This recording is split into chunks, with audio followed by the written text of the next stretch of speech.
Chào các bạn. Mình hỏi này, ABC là gì? Là bảng chữ cái, ai cũng biết mà. Đúng, nhưng nếu mình nói hai đứa kia đã ABC rồi thì sao? Thì một chuyện hoàn toàn khác thôi à?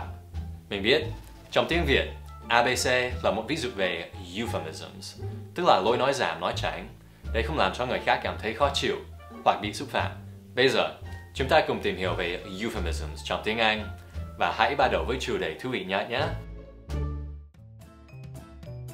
Giống như cách mà người Việt nói về chuyện ấy, người bản ngữ tiếng Anh cũng ít khi nói thẳng về chuyện ấy. Bọn mình có rất nhiều cách khác nhau để nói về nó. Ví dụ như do it, làm nó. Làm gì? Trời ạ, làm nó chứ. Hoặc là get busy, trở nên bận rộn à? Tức là bận rộn đến mức không thể để ai làm phiền mình cả. Hoặc do the deed. Deed là gì vậy? Một việc ấy. Làm việc ấy. Hoặc là be intimate, trở nên gần gũi. Chính xác, gần gũi nhất có thể. Và tiếng Anh cũng có một vài cách nói giảm, nói tránh giống tiếng Việt luôn. Ví dụ như make love, làm chuyện yêu, hoặc là sleep with someone, ngủ với ai đó. Nhưng thực tế là họ không ngủ đâu. Mình thấy hơi nóng rồi. Chúng ta nói chuyện về một điều lạnh hơn nhé. Lại giống người Việt, ở bên mình mọi người khá là sợ nói thẳng về cái chết, nên bọn mình đã tạo nên nhiều cách nói nhẹ về nó. Ví dụ như pass away, đi qua. Nhưng đi qua cái gì? Không ai biết. Khi ai đó chết, có nhiều người nói là he's gone to a better place, đã đi đến một nơi tốt đẹp hơn. Chỉ có những người tin về thiên đường mới nói vậy. Mọi người khác đều biết rằng nơi tốt đẹp hơn ấy chỉ là một cái hố để con giun. Một cách nói thực tế hơn là not with us anymore, không ở với chúng ta nữa. Và sẽ không bao giờ trở lại. Chuẩn. Và nếu ai đó isn't with us anymore because he took his own life, thì nghĩa là sao? Took his own life. Ông ta đã lấy tính mạng của bản thân, nghĩa là tự tử. Mình thấy quá buồn rồi. Nói chuyện về một điều vui vẻ hơn nhé. Theo cá nhân mình, việc đi vệ sinh là một chuyện hoàn toàn tự nhiên. Nhưng có nhiều người ở nước mình coi nó tế nhị đến nỗi gần như không bao giờ dùng từ toilet. Cứ xem những từ mà họ dùng để nói đến phòng vệ sinh: restroom, phòng nghỉ; washroom, phòng rửa; bathroom, phòng tắm. Ngay cả khi phòng ấy chả có bồn tắm à? Yep. Hoặc là the ladies room, phòng phụ nữ; the men's room, phòng đàn ông. Và một cái rất lạ, the facilities. The facilities? Phòng chuyên môn nữa? Đúng rồi, mình không biết vì sao. Và khi nói đến chính việc đi vệ sinh, cũng có nhiều từ buồn cười nữa. Các bạn biết business là kinh doanh, nhưng đó không phải nghĩa duy nhất của từ đấy. I need to go do my business. Bạn phải đi làm kinh doanh à? No, I need to go do my business. Bạn phải làm việc cá nhân à? Đúng. Và chúng ta cũng có thể nói đến việc ấy bằng số đếm. Ví dụ, I've got to go number 1. I've got to go number 2. Số 1, số 2. Cái gì? Number 1 là việc mà chúng ta có thể làm khá là nhanh.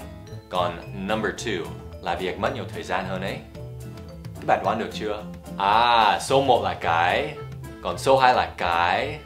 Và có vài cách nói khác nữa như I've got to answer nature's call, trả lời cuộc gọi của thiên nhiên à? Không thể từ chối cuộc gọi ấy. Hoặc là I've got to move my bowels, phải làm ruột chuyển động.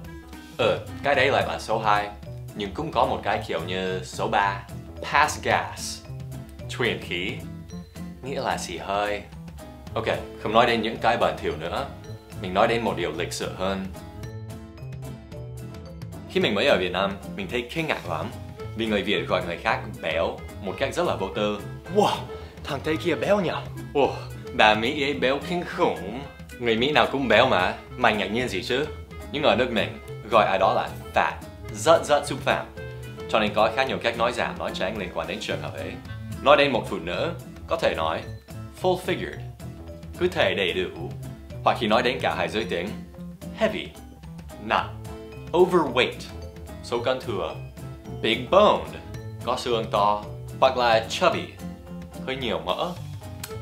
Nói đến người béo, mình tự nhiên nghĩ đến điều tiếp theo. Người Việt cũng nói về sự có thai một cách rất tự nhiên. Cậu ấy đang mong bầu đứa thứ 5 rồi.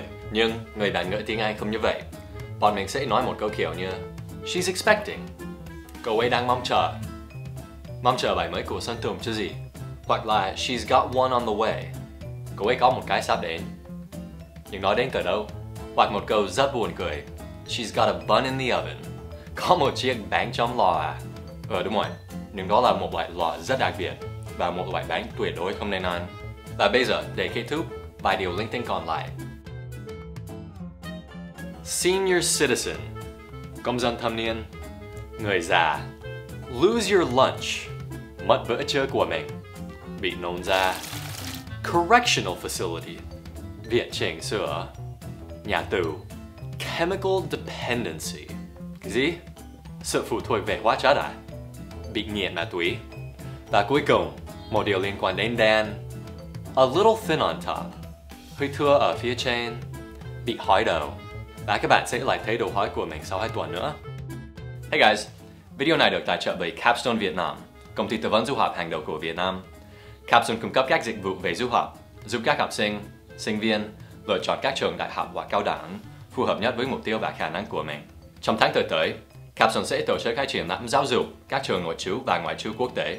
Các bạn có thể gặp gỡ và phỏng vấn với đại diện tuyển sinh đến từ các trường nội trú và ngoại trú cấp 2 và cấp 3 của Mỹ và Canada.